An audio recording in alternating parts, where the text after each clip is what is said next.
È la risposta alla cattolicissima festa di Ognissanti. Parliamo di Halloween, il cui simbolo per antonomasia è la zucca luminosa e dolcetto scherzetto.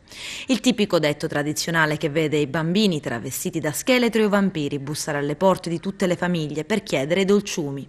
Una tradizione che arriva dall'America, ormai trapiantata in Italia da qualche decennio e che sta entrando a far parte del costume della società italiana. Una festa tipicamente commerciale. Per stasera infatti si prevede il tutto esaurito nei pub, nei locali. Una festa osteggiata dalle gerarchie della Chiesa Cattolica e ogni anno di questo periodo si presenta il dilemma se sia più importante festeggiare Ognissanti o Halloween.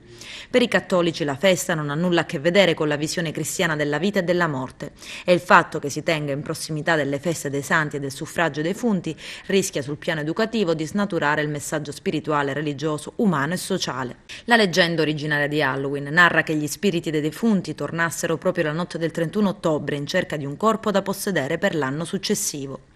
I contadini dei villaggi per questo rendevano le loro case fredde e indesiderabili, spegnendo i fuochi nei camini e mascherandosi da mostri, gironzolavano tra le case per far scappare di paura tutti gli spiriti che incontravano. Un uomo di nome Jack ingannò Satana, sfidandolo nella notte di Ognissanti a scalare un albero sulla cui corteccia incise una roccia, intrappolandolo tra i rami. Jack fece un patto col diavolo: se non l'avesse più indotto in tentazione lo avrebbe fatto scendere dall'albero.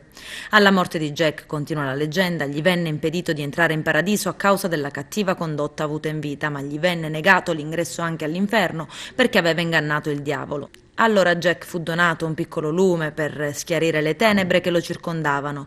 Per far durare più a lungo la fiamma, Jack scavò una zucca e mise al suo interno un lumino. Ed ecco perché ad oggi il simbolo di Halloween è una zucca intagliata al cui interno è posata una lanterna.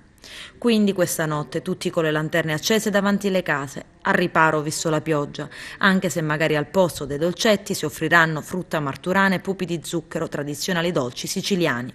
E se la Sicilia ha importato Halloween dall'America, le tradizioni del culto siciliano dei morti sbarcano oggi nel mondo, attraverso un documentario della BBC. Sul sito del network inglese un viaggio pirandelliano attraverso le credenze dei defunti dal titolo The Beautiful Dead.